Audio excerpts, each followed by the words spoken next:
mempersembahkan serial Sandiwara Radio Babat Tanah Leluhur.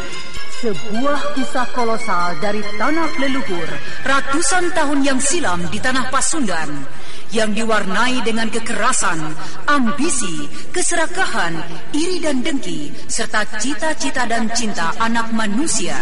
Babat Tanah Leluhur. Kali ini dalam episode ke-14 dengan judul Pertarungan Dua Putra Mahkota.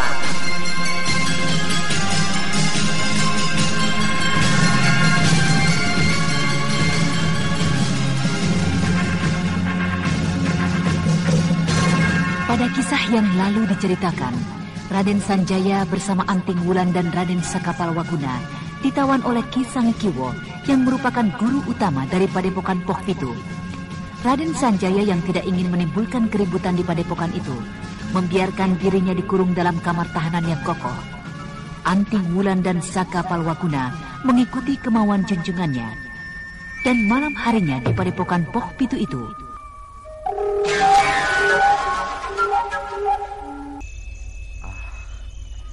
tidak terlalu sukar bagiku untuk menemukan bilik wanita itu. Dengan mengikuti Ki Songgar, aku dapat mengetahui tempat ini. Akan kucoba dekati bilik itu dan melumpuhkan 5 orang penjaganya.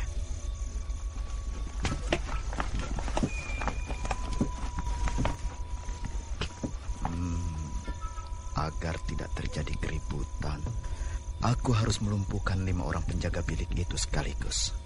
Iya.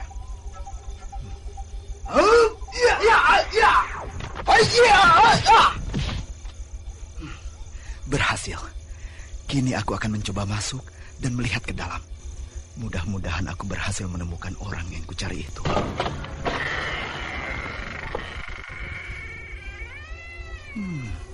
Kosong. Tak ada seorang pun di ruang tengah pondok ini. Mungkin wanita itu berada di dalam kamar itu. Apakah ada orang di dalam kamar? Tuan Putri?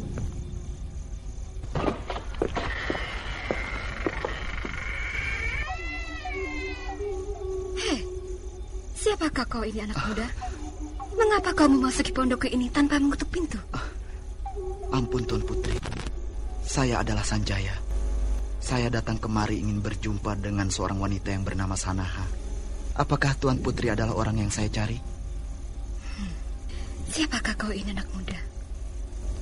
Apakah penjaga pondokku telah memberikan izin padamu? Juga Paman Sangikiwo? Saya adalah Sanjaya, putra Ayahanda Sana dari Galuh. Apakah Tuan Putri di hadapan saya adalah Sri Sanaha? Kau... Apakah saya kini tengah berhadapan dengan Sri Sanaha? Sanjaya, apakah kau benar putraku? Benarkah kau ini Sanjaya putraku? Dan kau, benarkah kau ini adalah ibuku Sanaha? Mengapa jika kau memang ibundaku, kau tidak tinggal bersama-sama dengan Ayahanda di Galuh? Dan mengapa Ayahanda dalam surat mengatakan bahwa aku bukanlah putra beliau? Begitukah katanya?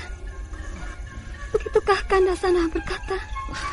Ini, kau bacalah surat yang telah ditulisnya.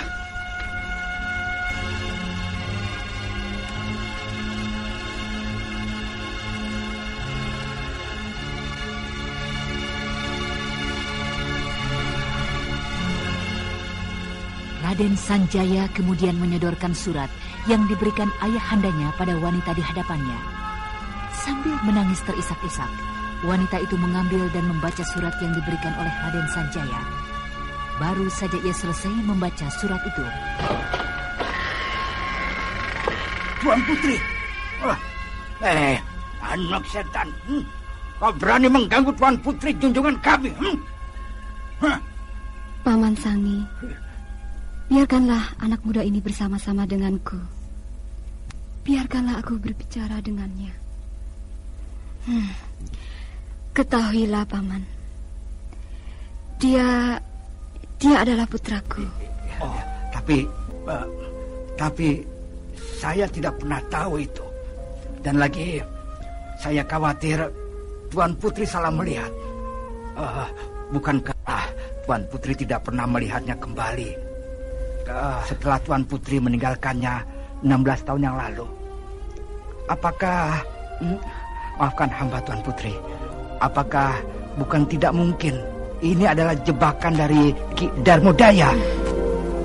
Aku tahu. Aku mengenal putraku dengan rasa dan batinku. Percayalah, Paman. Dan tinggalkan aku bersama-sama dengannya. Baiklah jika begitu. Maafkan hamba, Tuan Muda. Hamba akan melepaskan 2 teman tuanku. Tidak ada yang perlu dimaafkan, Paman. Aku mengerti. Semua yang Paman lakukan adalah demi kepentingan ibundaku semata. Terima kasih. Dan tolong sampaikan pada 2 orang kawanku. Aku akan menemuinya besok pagi-pagi. Baik. Hamba permisi.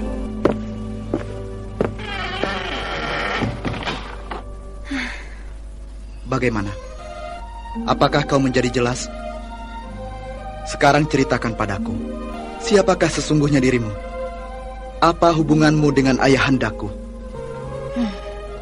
Sebaiknya kita bicarakan masalah ini di luar. Bilik ini terasa menjadi semakin kecil saja. Menjadi semakin pengap. Bilik ini tidak mampu menahan gemuruh dan gejolak perasaanku. Kita bicarakan perihal ini di luar, di kaki gunung Ukir. Baiklah. Mari kita tinggalkan bilik ini.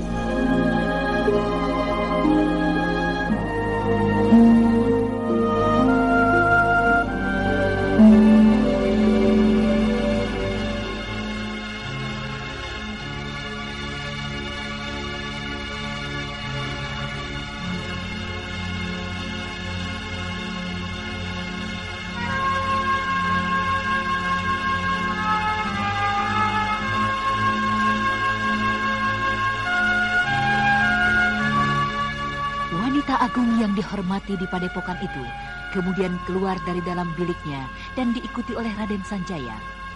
Setelah menyatakan maksudnya pada para pengawal yang menjaga pondoknya, bersama dengan Raden Sanjaya, ia melangkah meninggalkan biliknya.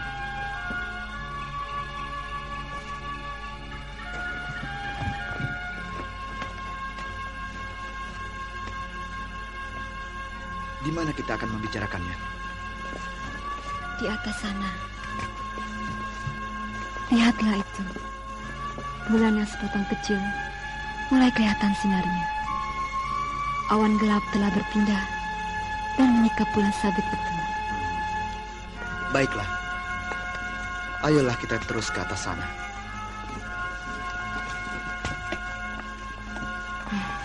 Ya. Di tempat inilah Aku akan mencoba menyingkap sejarah dirimu, diriku, dan juga diri ayahmu. Ya, sejarah keluarga kita. Sang Weci Kandayun buyutmu, Raja Besar Galuh berputra 3 orang, yaitu Rahyang Sempak Wajah, Rahyang Kidul, serta Rahyang Mandi Minyak. Dan yang menggantikan kedudukan buyutmu adalah kakek Mandi Minyak. Sedangkan kakek Sempak Wajah dan kakek Kidul menjadi Resi Guru. Kakek Sempak Wajah menjadi Resi Guru di Galunggung, dan kakek Kidul menjadi Resi Guru di Denu, kaki Gunung Ciremai, yang kemudian dikenal nama Resi Wanayasa. Guru dari Kakang Saka dan Kak Wulan. Kau telah mengenalnya? Belum. Tapi saya sempat melihatnya sesaat sebelum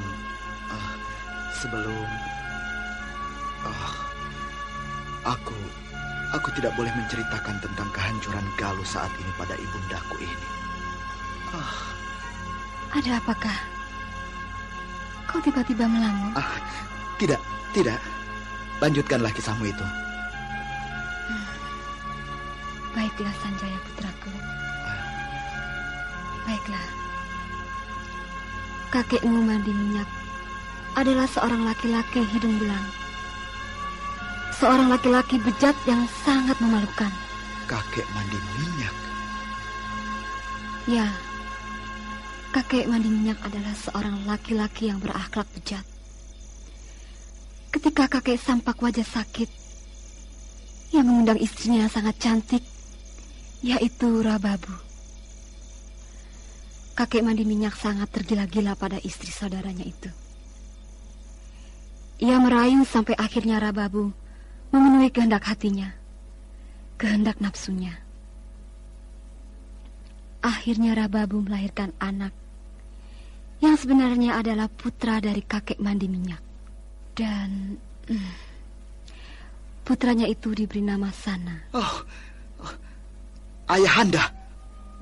Ya, ayahandamu. Dan kakek Mandi Minyak adalah kakekmu. Lalu apa hubungannya semua itu dengan diri saya? Dengan minggatnya ibu dari Galuh, dengan sikap ayah yang aneh ini, yang saya lihat dari suratnya. Kakekmu Mandi Minyak menikah dengan Putri Medang dan berputra beberapa orang, dan salah satu di antara mereka adalah aku, ibundamu. Apa ini? Apakah kau bercerita benar? Mengapa semuanya menjadi sedemikian kacaunya? Saya semakin menjadi tidak mengerti. Apa yang engkau tidak mengerti, anakku? Aku ibundamu. Dan Sana adalah ayahandamu. Tapi mana mungkin itu terjadi? Mana mungkin itu terjadi? Mana mungkin?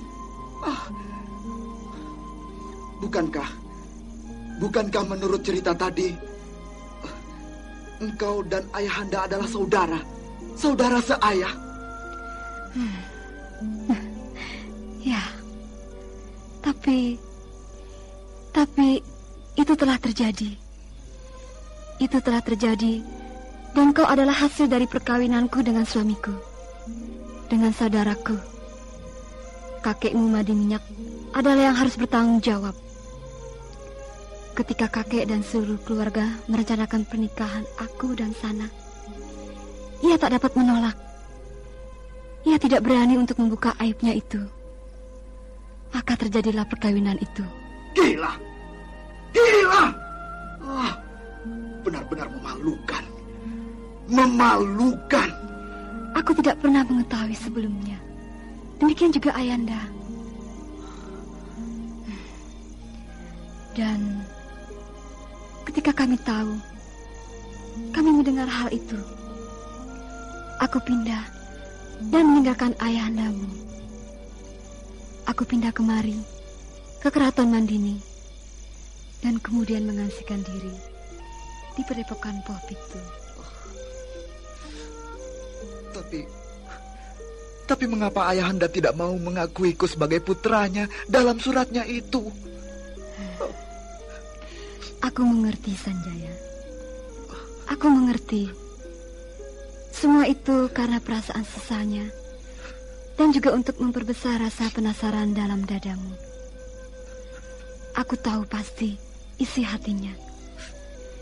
Saat ini dia tak dapat lagi menahan rahasia itu. Karena itu, dengan caranya, ayahdamu telah memaksamu untuk datang mencari aku.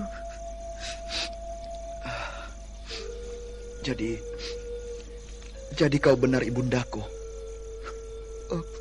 Ibunda, apapun yang telah terjadi, aku tetap menerimamu sebagai orang tuaku. Bunda. Anakku, Sanjaya.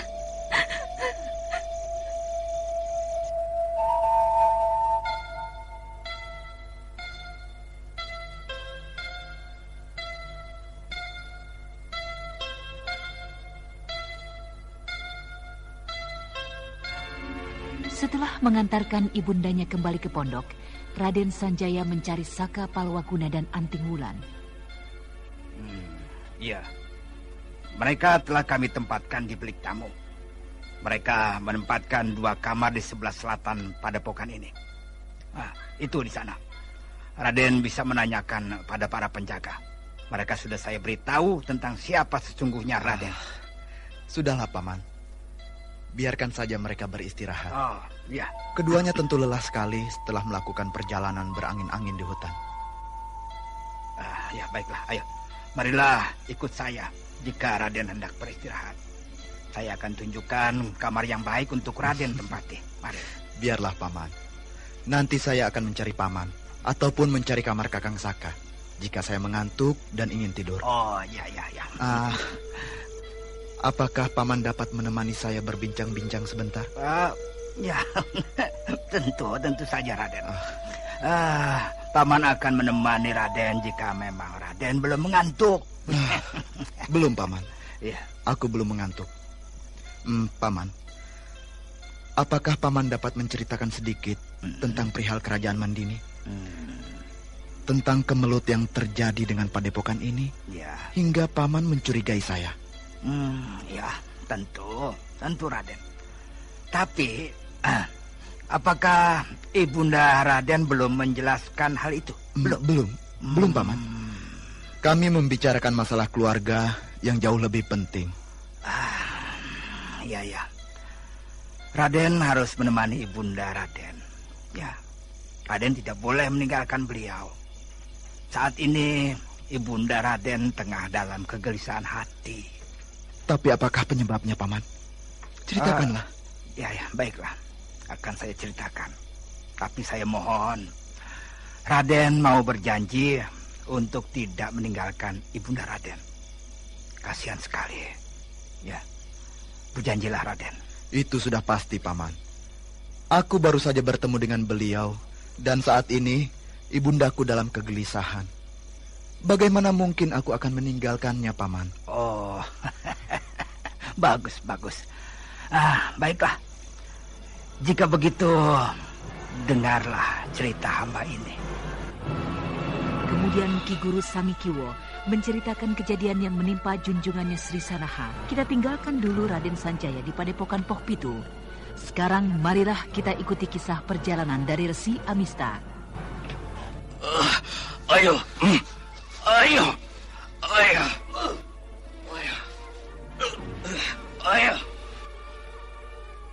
Di sekitar kaki Gunung Wukir, Resi Amista kelihatan tengah menyeret dengan susah payah tubuh dari seorang laki-laki yang bertampang seram.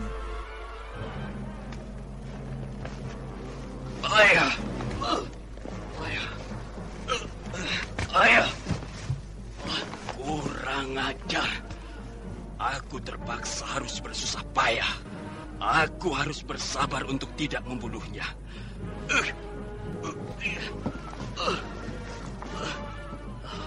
Laki-laki ini berbahaya. Aku tidak boleh menjadi lengah. Jangankan luka, jalan darah yang tertotok pun mampu dilancarkan dengan kehebatan aji simpanannya.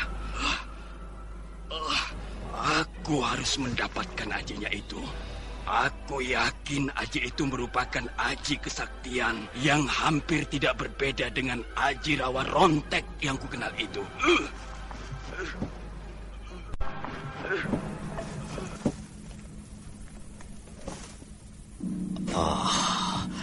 Ia mulai membuka matanya.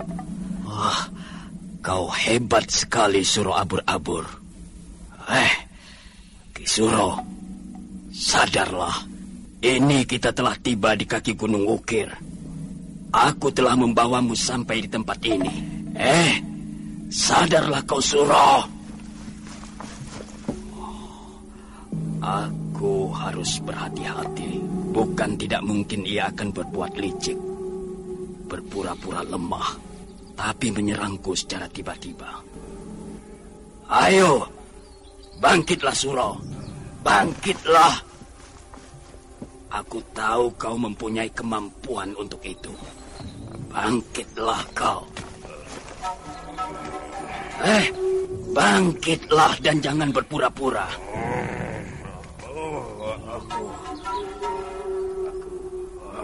Aku tidak sanggup. Tidak sanggup? Bukankah kau mempunyai kemampuan untuk menutup luka, menyembuhkan luka dengan hanya mengusapkan tangan yang telah kau beri air ludahmu? Ayo, lakukanlah. Lakukan, dan kita akan bertempur lagi. Percuma. Tidak ada gunanya, Tuan Resi. Tuan Resi mempunyai kepandaian yang jauh lebih hebat. Tidak ada gunanya aku melawan. Pengecut. Ayo bangkit dan hadapi aku. Tidak. Tidak, Tuan Resi. Tidak ada gunanya. Dasar manusia tiada guna. Percuma aku membawamu ke tempat ini. Percuma dan sia-sia aku tergila-gila oleh kepandaianmu itu. Ayo bangkitlah. Dan tunjukkan kepadaku kepandaianmu itu. Kau tunjukkanlah dahulu kepadaku kehebatanmu itu. Baru kelak kita akan saling bertukar kepandaian dan aji. Tapi ikatan gaib yang Tuan buat pada diri saya benar-benar membuat saya tidak berdaya. Benarkah kau tidak mampu untuk melepaskannya? Bukankah kemarin di kaki Gunung Sumbing di markas adikmu Ki Menggolo kau mampu melepaskan totokanku dalam pertempuran denganku? Tapi totokan yang Tuanku buat kali ini adalah totokan gaib. Totokan yang mempunyai kekuatan yang tidak dapat saya lawan dengan aji yang saya miliki. Lalu apakah maksudmu memintaku membawamu ke tempat ini? Bukankah Tuan ingin mendapatkan aji yang seperti hamba miliki ini? Bebaskanlah totokan gaib yang telah Tuan buat pada diri hamba ini. Tapi bukankah itu tidak perlu? Kau dapat menceritakan dan mengatakannya saja. Apakah kau menguasainya dari seseorang? Dan bagaimanakah cara kau menguasainya? Tidak mungkin, Tuan.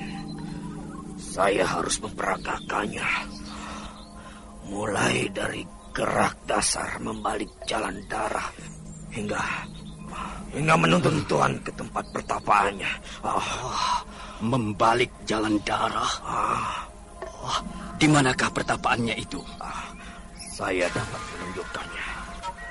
Tapi Tuanku tetap tidak akan dapat sampai ke sana. Tidak bisa? Ya, karena dipenuhi dengan perangkap-perangkap yang sangat berbahaya. Setan! Kau mau memperdayakan aku, Suro? Jika memang itu banyak perangkap berbahaya, mengapa aku kau beritahu? Karena saya ingin dapatkan juga aji 5 bayang-bayang yang Tuan Resi miliki. Ya, dengan cara berangsur kita dapat saling memberikan aji kepandaian andalan kita. Setan licik. Tapi lihatlah saja. Kau berhadapan dengan Resi Amista. Kau tidak akan mungkin memperdaya diriku. Lepaskanlah Tuan. Saya akan segera menunjukkan gerak dasar dari aji itu. Yaitu membalik jalan darah. Aku harus berhati-hati menghadapi setan licik ini. Baiklah. Aku akan membebaskanmu dari totokan gaibku.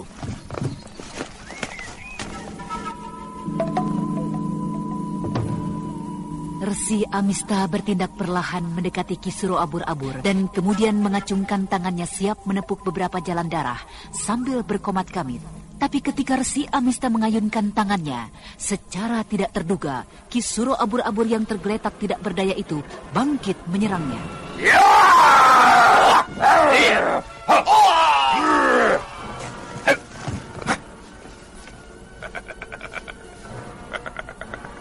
Tahan kembali pukulanku, Tuan Amista.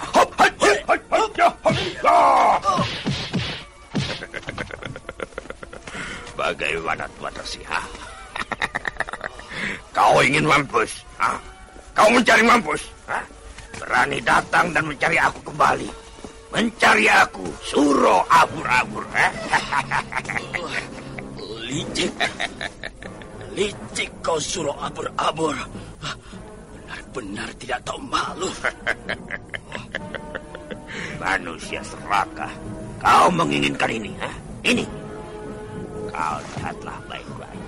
Aku akan mengharus luka-luka yang sengaja kau buat dalam perjalanan sejak kemarin. Lihatlah.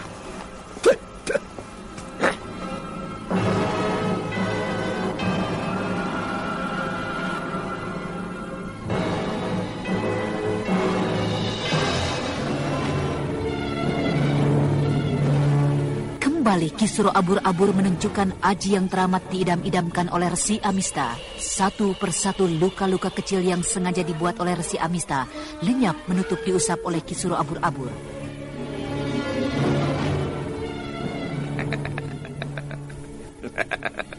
Bagaimana? Apakah kau puas, Tuan Resi? Apakah kau puas melihat aji yang kau idam-idamkan ini? Aku akan menjadi puas mati jika kau mau menunjukkan sesuatu yang lebih dari itu. Apa maksudmu? Apa maksudmu? Aku mengenal ilmu yang hampir sejenis dengan ilmu yang kau miliki itu di negeriku. Tapi ilmu itu sangatlah hebat. Jauh lebih hebat dari yang kau miliki. Ilmu yang aku kagumi itu mampu menyambung lengan yang putus. Bahkan leher yang putus. Apakah kau mampu? Apakah kau mau menunjukkan ilmu itu sebelum aku mati? Sebelum kau membunuh aku di tempat ini? Rawa Rontek. Apakah ilmu itu yang kau maksudkan? Kau mengenal ilmu itu? Kau tahu tentang Rawa Rontek? Tunjukkanlah padaku, Ki Suro. Aku ingin melihatnya. Apakah kau mampu melakukannya? Satu saat aku pasti akan melakukan. Dan aku mampu untuk melakukannya. Sayang sekali saat ini kau belum dapat menyaksikannya. Terus terang, saat ini aku belum mampu. Aku belum menguasai ilmu itu. Sayang sekali. Ya, sayang sekali. Sebenarnya aku ingin menunjukkan padamu lembah batu Selogamping. Tapi kau terlalu berbahaya. Kau terlalu licik. Karena itu, aku harus melenyapkanmu. Tunggu dulu.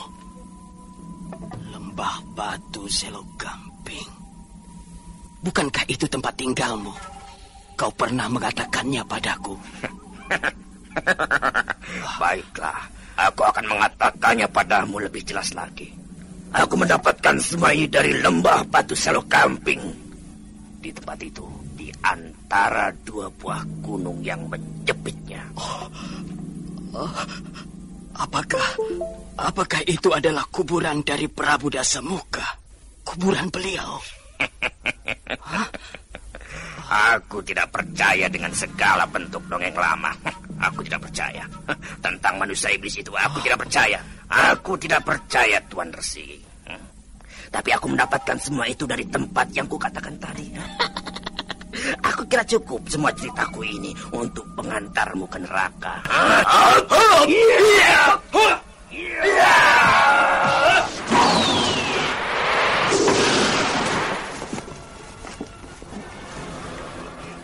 Setan licik, kau Resi Asing. Aku tidak pernah mempercayai seorang pun, sekalipun dia adalah sahabatku sendiri. Apalagi engkau Suro Abur-Abur.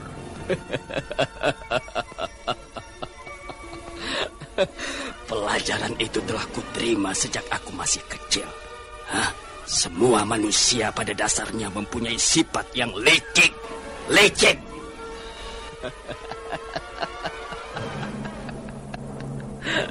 Sekarang, ayo, kau antarkan aku ke lembah batu Selogamping. Kau tidak akan pernah mendapatkan itu semua, Amista, Resi Asing licik.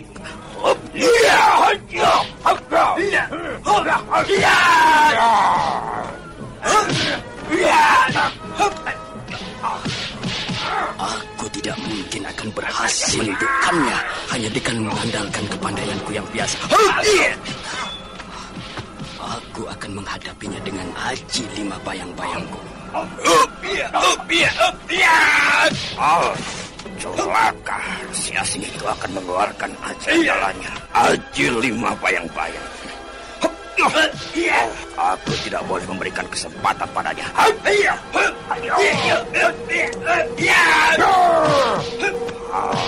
Satu persatu bayang-bayang itu keluar dan melompat dan mengepungku.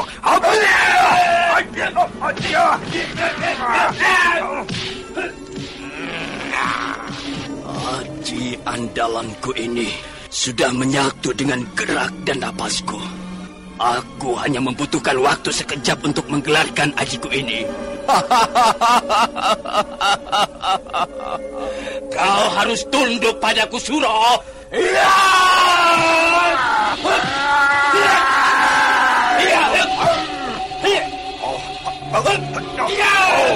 Aku tidak mungkin bertahan lebih lama lagi.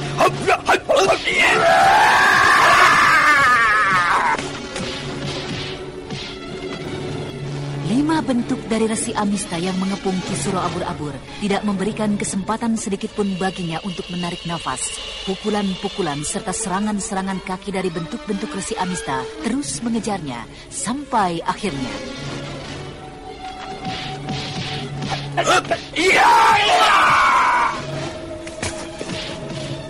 Oh, aku akan melumpuhkannya dengan totokan gaibku. Aku tahu kau mampu melepaskan totokanku, Suro Abur-Abur.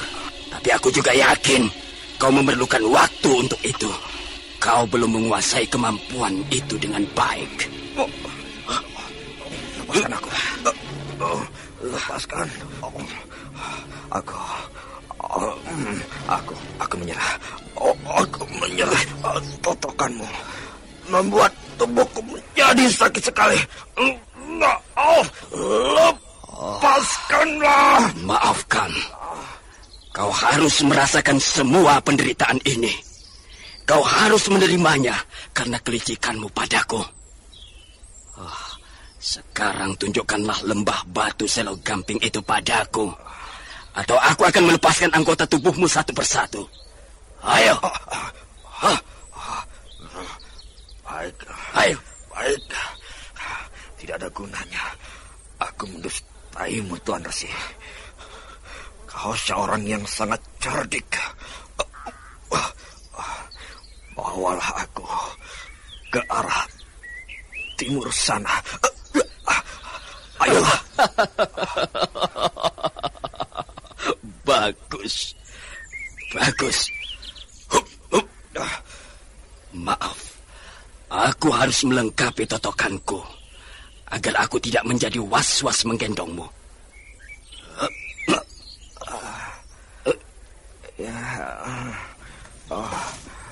Berjalanlah ke arah utara. Wah, kita akan berlari cepat. Aku sudah tidak sabar lagi untuk melihat lembah batu Selo Gamping.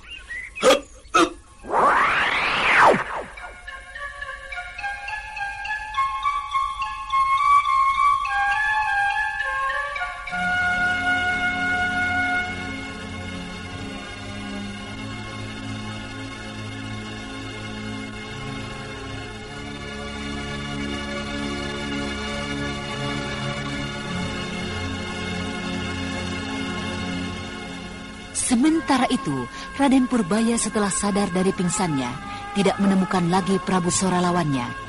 Kemudian kedua remaja dari Karang Sedana itu melanjutkan kembali perjalanannya menuju arah timur, mengejar buruannya, yaitu Raden Sanjaya.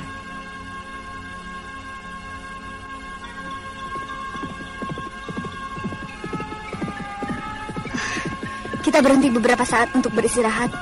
Hup!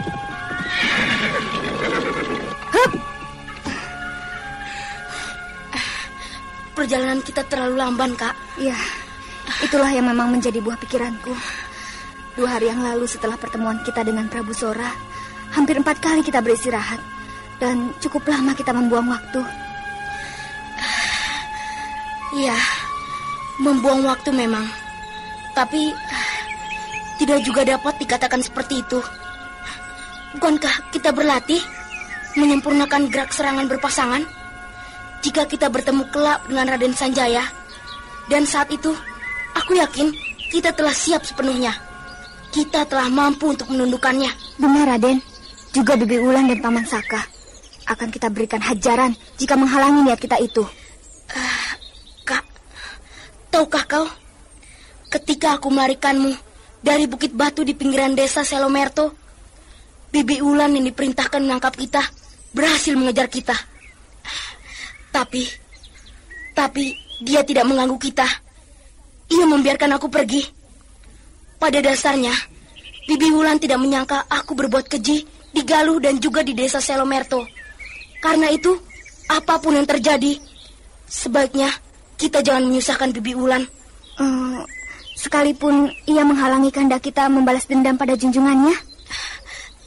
Tidak. Jika untuk itu tidak, Kak. Hei, lihatlah. Itu, bukankah di ujung sana itu ada sebuah desa kecil? Lihatlah itu. Ya, benar. Sebuah desa kecil. Ada apakah, Kak? Lihatlah itu, Adik Purbaya. Tidak merasa aneh burung-burung yang berterbangan di atasnya? Jagat Dewa Batara. Burung bangkai demikian banyaknya. Apa yang telah terjadi? Ayo, kita lihat ke sana, Kak. Hup.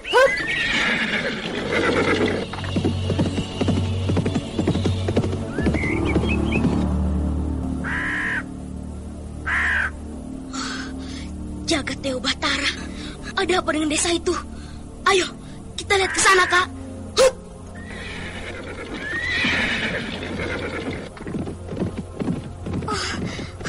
Lihatlah itu. Aku dapat melihat sebuah bangkai yang tengah dikerubuti oleh burung-burung setan itu. Hiya. Hup.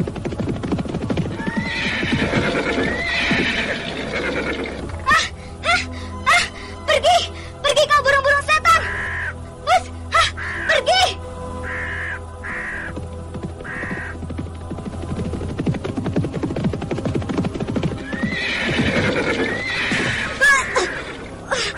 Adik Purbaya, aku tidak sanggup melihat mayat yang hampir habis itu.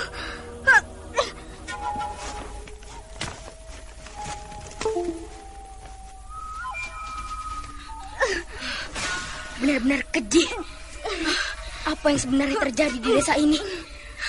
Kau tunggulah di sini.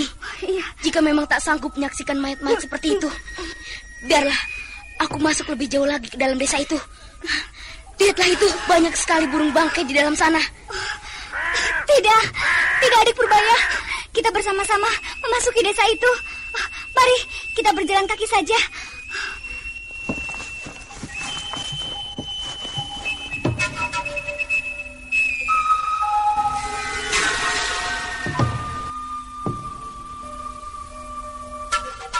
Ternyata desa tersebut adalah desa kecil tempat bermarkas Ki Menggolo. Desa tersebut telah habis dihancurkan oleh Resi Amista, yang kemudian membawa Ki Suro Abur-Abur dan juga pernah didatangi oleh rombongan Raden Sanjaya 1 hari sebelumnya.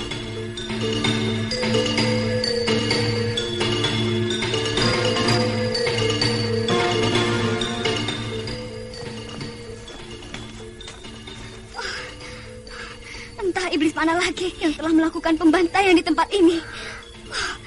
Lihatlah, agaknya tidak kurang dari 25 orang yang terbantai di tempat ini. Desa ini telah menjadi desa yang mati. Tidak ada seorang penghuni pun di tempat ini. Iya, agaknya tidak ada lagi yang dapat kita selidiki di sini. Kita tinggalkan saja tempat ini.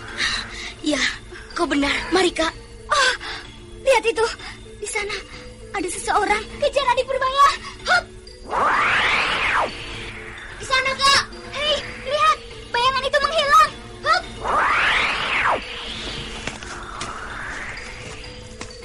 Aku yakin orang itu masih berada di sekitar sini. Kau periksa sebelah sana. Aku ke sana. Tunggu Adik Purbaya. Aku mendengar sesuatu di sana. Lihat itu, di balik pohon besar dan semak itu. Ayo, berhati-hatilah. Kita lihat ke sana. Hei, Kisanak, keluarlah kau. Apakah kau adalah pembunuh keji itu? Keluarlah. Jika memang semua itu adalah perbuatanmu, janganlah bersikap pengecut untuk sembunyi tangan. Keluarlah.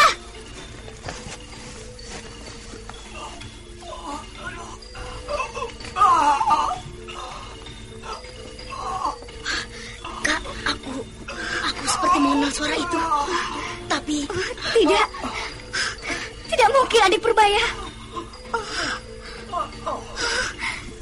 Tapi kau memang benar. Suara itu mirip dengan suara kakek Mamang Kuraya. Iya, Aku yakin itu kakek. Tunggu adik Purbaya. Berhati-hati. Aku khawatir itu jebakan untuk kita.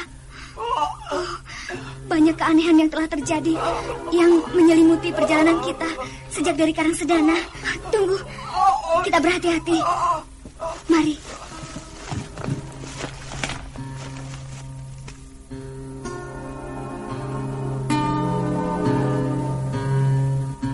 Dengan hati-hati, kedua remaja itu mulai melangkahkan kakinya mendekati semak belukar di belakang pohon besar. Semakin mendekat, suara itu menjadi semakin jelas dikenalnya. Dan ketika Raden Purbaya yang menjadi tak sabar lagi melompat.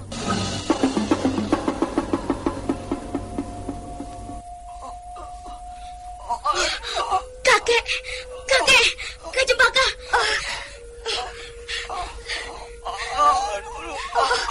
Apa yang terjadi? Bagaimana bisa kakek berada di sini? Kakek. Tubuh kakek panas sekali. Apa yang sebenarnya terjadi dengan diri kakek?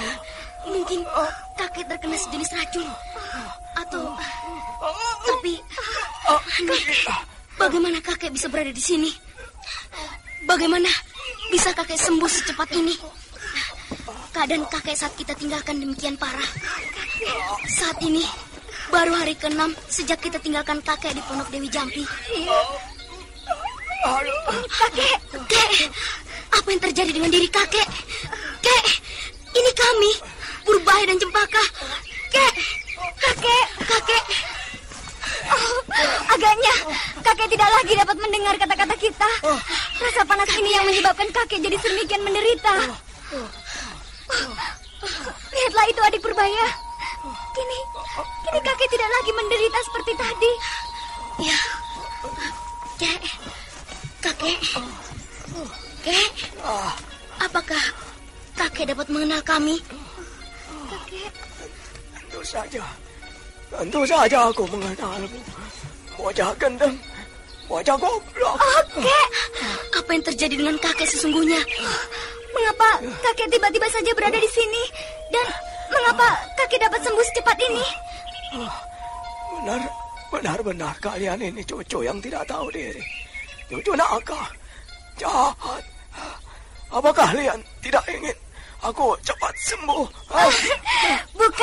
Bukan begitu maksud saya, Kek. Tapi bukankah keadaan kakek saat itu sedemikian parahnya? Dan juga apa yang baru saja terjadi pada diri kakek? Ya, Kak Cempaka, lihatlah. Sekarang kakek kelihatannya demikian sehat dan segar bugar. Iya. Aku tahu kalian pasti akan sangat penasaran.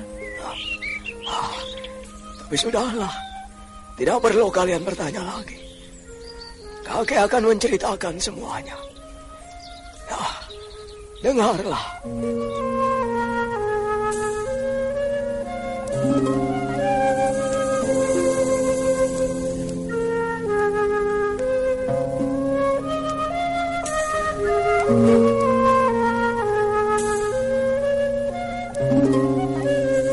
Kemudian, kakek Mamang Kuraya menceritakan tentang kadal api, hewan yang sangat langka yang merupakan obat mujarab untuk menyembuhkan penyakit.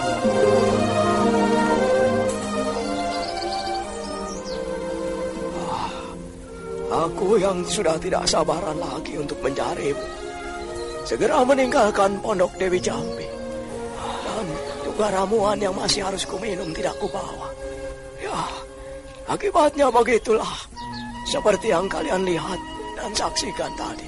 Aku akan terus diganggu oleh reaksi dari kadal api yang belum dipunahkan oleh Dewi Jampi. Dan si tabib Cebol Pangrango. Lalu, apakah yang sedang terjadi dengan desa yang menyeramkan tadi, Kek? Mengapa kakek berada di sana? Dan siapakah yang telah membuat kakek jadi luka demikian parahnya? Karena itulah aku cepat-cepat kemari. Karena itulah aku meninggalkan Pondok Dewi Jampi dengan tergesa-gesa.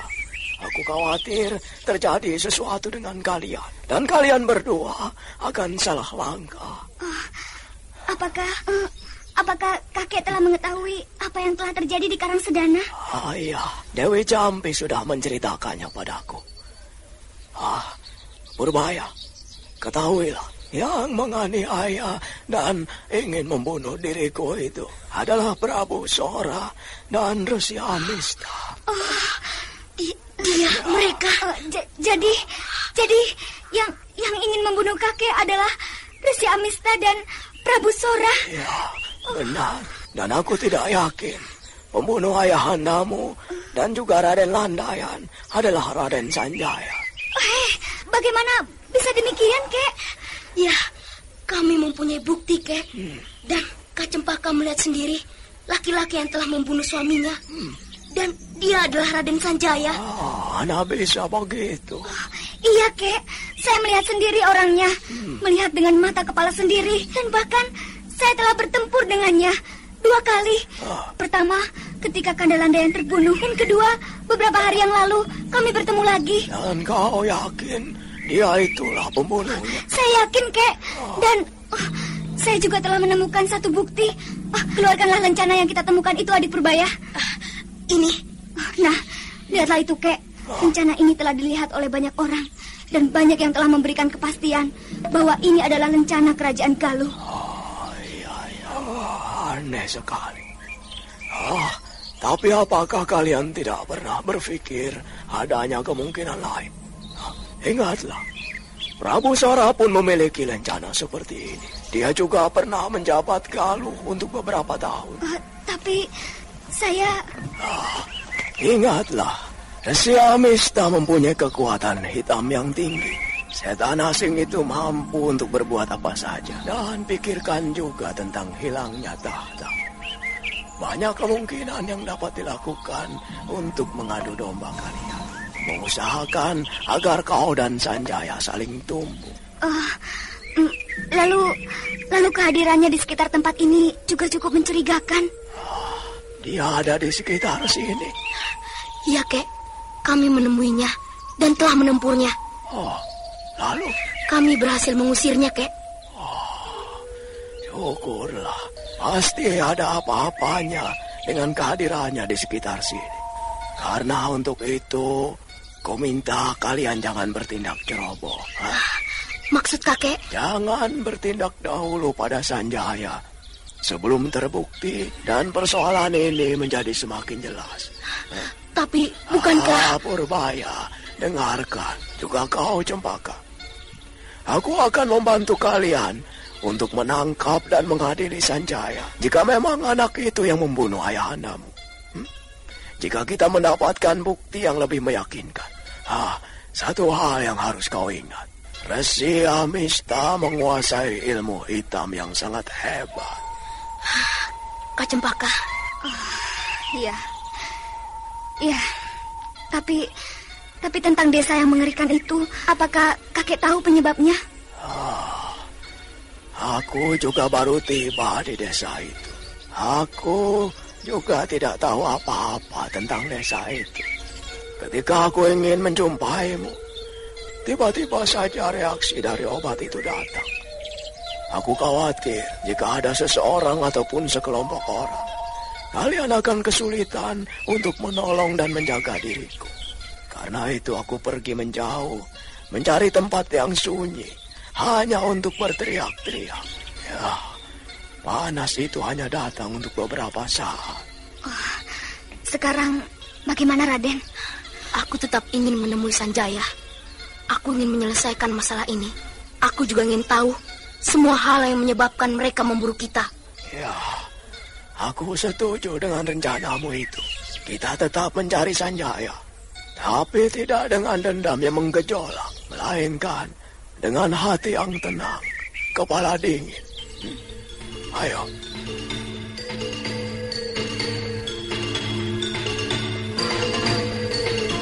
Sementara itu di sebuah desa kecil yang tak jauh dari lembah Batu Selogamping. Mengapa kau membawaku kemari? Apakah ini lembah Batu Selogamping? Itu adalah desa di mana saya tinggal, Tuan Resi. Apakah Tuan tidak ingin datang dan memasuki desa itu? Aku tidak perlu itu. Aku tidak menghendaki apapun selain lembah batu dan juga kunci dari aji yang kau miliki itu. Jika begitu, baiklah. Jalanlah terus. Jangan sampai seorang pun di antara penduduk desa itu yang mengetahui. Mereka tentu akan dapat memperlambat perjalanan kita. Apa maksudmu? Aku tidak mempunyai urusan dengan mereka. Tentu saja ada, Tuan Resi. Jika mereka melihat Tuan membuat susah diri saya. Jadi mereka adalah orang-orangmu. Mereka menghormati saya. Hanya itu saja. Teruslah berjalan ke arah sana. Itu, Tuan dapat melihat daerah berbatu di sana itu. Ayolah, mari kita ke sana. Tuan kembali menotok saya. Aku tidak ingin menjadi korbanmu kembali. Kau sangat licik, Ki Suro. Mari ku angkat kembali kau. Berhati-hatilah, Tuan. Mulai dari tempat ini, setiap langkah dapat berarti maut. Perhatikan baik-baik jalan yang Tuan lalui. Bukankah kita akan bersama-sama menuju neraka? Berhenti. Lihatlah baik-baik di depan Tuan. Daerah berpasir itu merupakan jebakan maut yang pertama. Sedikit Tuan salah langkah, maut menjemput. Berhenti dulu, Tuan Resi. Lihatlah baik-baik di depan Tuan itu. Daerah berpasir yang luas itu merupakan jebakan maut yang pertama yang harus Tuan hadapi. Sedikit Tuan salah langkah, maut menjemput. Bagaimana, Tuan? Apa yang akan Tuan lakukan? Kau kira aku gentar dengan perangkap seperti ini? Tuan, jangan. Tuan jangan berhenti, berbahaya. Turunkan saya, Tuan. Turunkan saya. Ki Suro abur-abur yang berada di pondongan Resi Amista yang mengenal bahaya dari perangkap di hadapannya menjadi semakin gelisah melihat Resi Amista melompat tinggi melayang ke tengah dataran luas yang berpasir.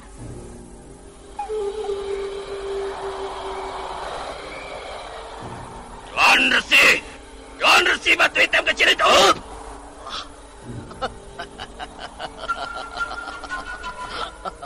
Aku tidak pernah gentar untuk mati bersama Ki Suro.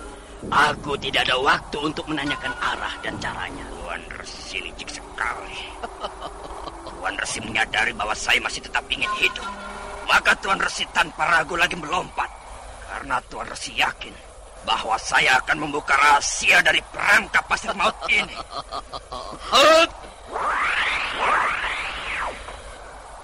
Batu seginam itu. Tunggu, jangan Tuan lanjutkan lagi. Berbahaya sekali. Berbahaya? Apa maksudmu? Lihatlah itu. Daerah berbatu di hadapan kita menyimpan bahaya yang tidak kalah dahsyat. Apa maksudmu? Aku tidak melihat bahaya apapun di sana.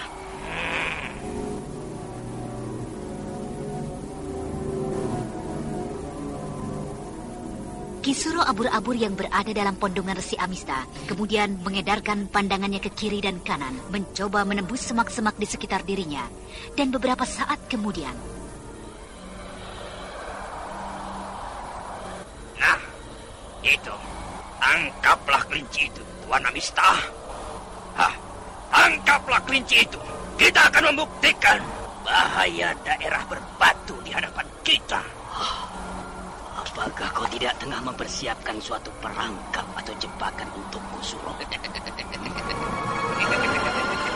Masih juga Tuan takut dan khawatir terhadap saya yang dalam keadaan tidak berdaya.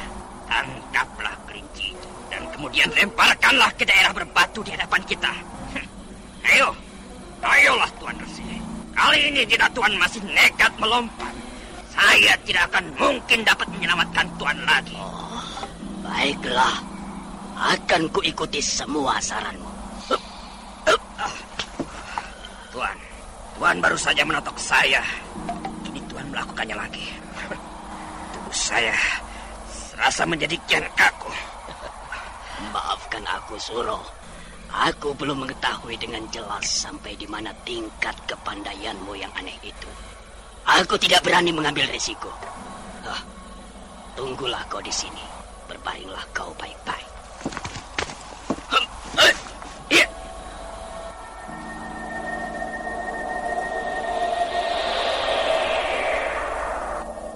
Resi Amista yang cerdik tidak berani mengambil risiko untuk meninggalkan Kisuro abur-abur jauh darinya. Karena itu, kelinci yang berada 3 tombak darinya ditarik oleh kekuatan saktinya.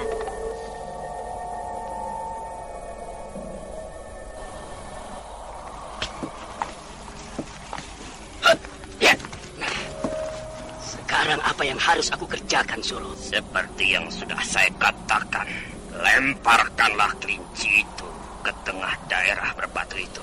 Dan lihatlah apa yang akan terjadi. Baiklah. Kelinci yang dilemparkan itu melayang ke tengah daerah berbatu.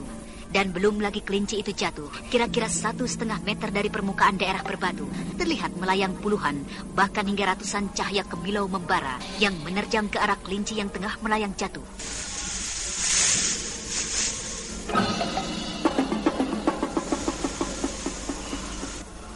Durga Agung yang Maha Perkasa. Makhluk apakah itu? Ularkah itu? Itulah ular api. Binatang yang sangat beracun. Dan binatang itu hanya hidup di daerah berbatu di hadapan kita. Apakah dia tidak berada di sekitar kita ini?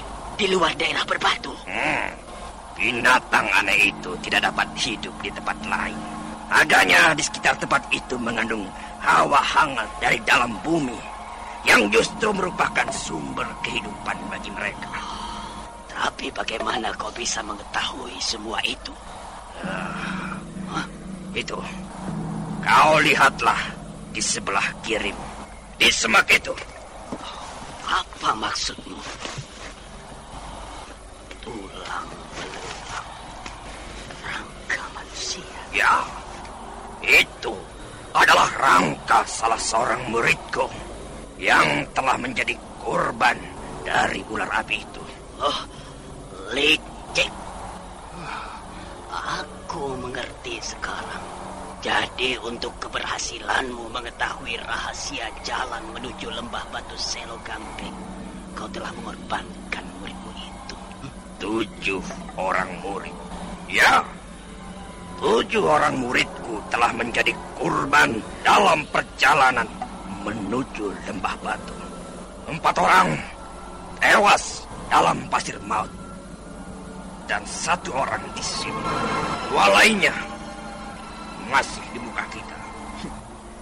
Kita akan menjumpainya kelak.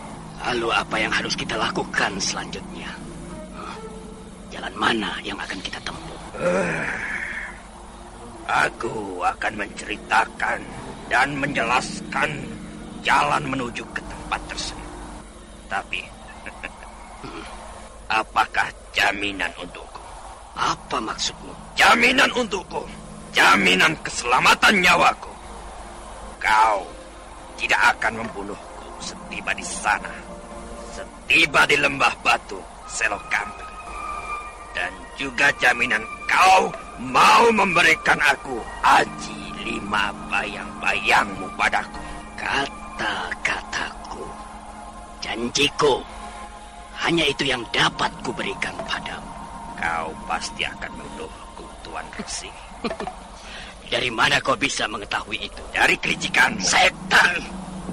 Suro, kau harus mempercayaiku. Jika tidak, kau akan mati di tempat ini. Ya? Tidak ada jalan lain. Aku akan mengantarnya hingga ke lembah batu. Aku tidak boleh mati. Aku harus tetap hidup. Dan aku masih akan dapat mencari upaya untuk melepaskan diri dari tangannya di tempat yang justru telah aku kenal ini. Baiklah, aku akan mencoba mempercayaimu, Tuan Resi. Sibaklah semak dan batu-batu di pinggir tebing itu. Tuan Resi akan menemukan jalan pintas hingga ke seberang daerah berbatu ini. Bagus. Bagus. Gitu akan lebih baik. Marilah kita masuki gua itu.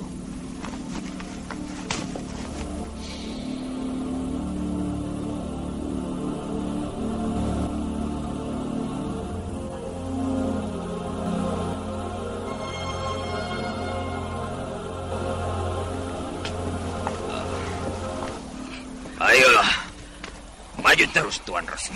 Masuki gua itu. Kenapa Tuan ragu? Bagaimana aku bisa yakin di dalam sana tidak terdapat ular-ular ganas ini? Bukankah saya ada dalam pondongan Tuan? Bagaimana saya bisa membohongi Tuan? Kita akan mati bersama-sama jika demikian. Dengarlah Tuan, ular itu tidak dapat hidup lama di luar daerah berbatu itu. Ketika muridku menjadi korban ular itu, dia masih sempat melompat keluar dari daerah itu. Tapi apa yang terjadi? Ular yang masih menempel di tubuhnya tidak beberapa lama berjatuhan dari tubuhnya dan kemudian hangus dan tewas bersamaan dengan murid saya. Baiklah, aku percaya padamu. Tuan kembali menotok saya. Tuan sudah gila. Diam dan jangan banyak bicara. Benar-benar lincah si asing ini. Belum lagi aku sempat membebaskan jalan darah dari kekuatan gaib totokannya. Ia sudah kembali melumpuhkanku di tempat lainnya. Setan.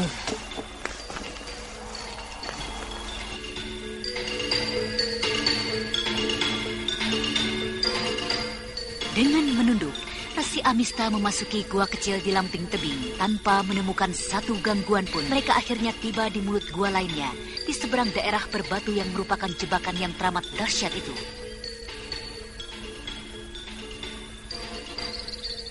Nah, teruslah berjalan Tuan Resi. Sebentar lagi, kita akan sampai ke lembah batu Selogamping. Apakah tidak ada lagi perangkap di depan kita? Tidak, Tuan Resi. Tak ada lagi perangkap. Kini kita telah aman. Teruslah maju, terus.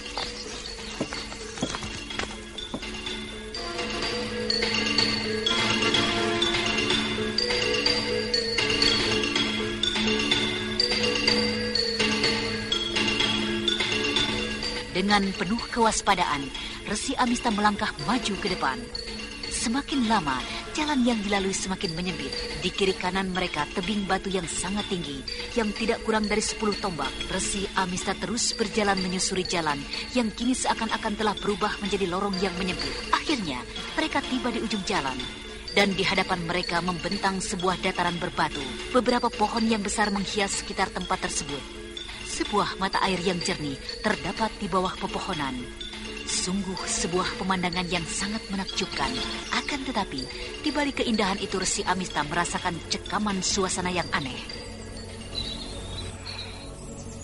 Inikah lembah batu Selogamping? Ya, Tuan Resi telah tiba di tempat yang Tuan tuju. Lihatlah itu, di batu besar di tengah-tengah dataran itu. Lihatlah Tuan. Tuan akan menemukan apa yang Tuan cari. Lihatlah ke sana. Di situ kah? Ya, akan kulihat.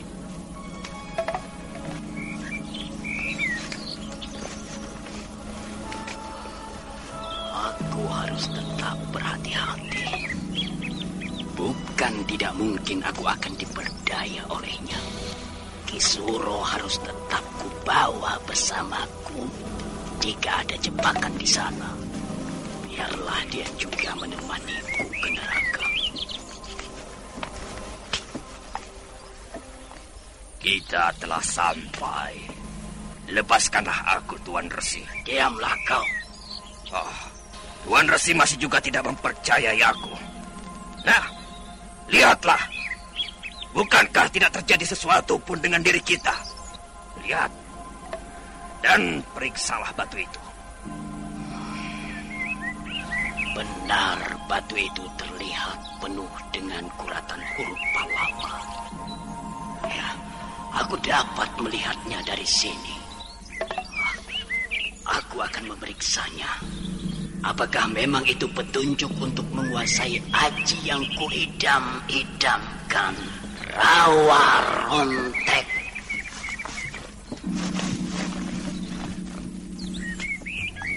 Resi Amista meletakkan tubuh Kisuro di bebatuan.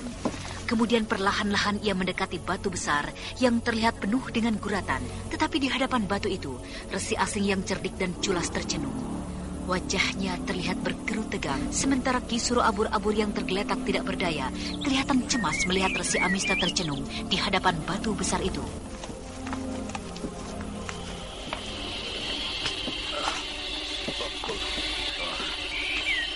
Kenapa Tuan Resi kelihatan ragu?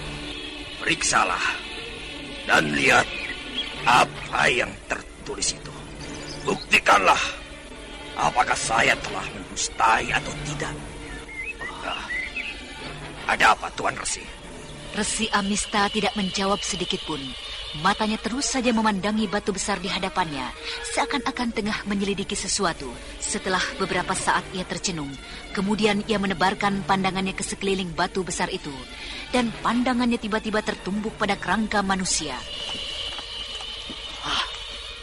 Apakah itu Suro? Itu Licit. Bukankah itu kerangka muridmu? Pasti telah terjadi sesuatu dengan dirinya. Apa yang telah terjadi? Aku. Satu lagi tugas terakhirmu, Suro. Coba kau peganglah batu besar itu. Aku. Pegang, Kisuro. Pegang batu itu. Aku. Jangan, Tuan Amista. Jangan. Pegang, kataku. Atau kau akan kubuat santapan ular api itu. Jangan, Tuan Resi. Aku. Setan lecet. Resi Amista yang menjadi geram, kemudian mencengkram tubuh Kisuro, dan kemudian mengangkatnya tinggi-tinggi. Tanpa mempedulikan Kisuro abur-abur yang berteriak-teriak ketakutan, Resi Amista melempar tubuh laki-laki itu ke batu besar di hadapannya.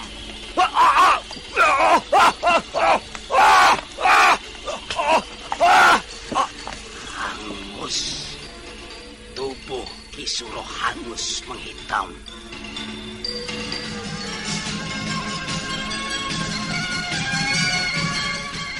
Resi Amista yang cerdik akhirnya mendapatkan ilmu yang telah menjadi idamannya sejak berada di negerinya. Nah, para pendengar sekalian, apakah kemudian yang akan terjadi? Bagaimanakah kisah selanjutnya?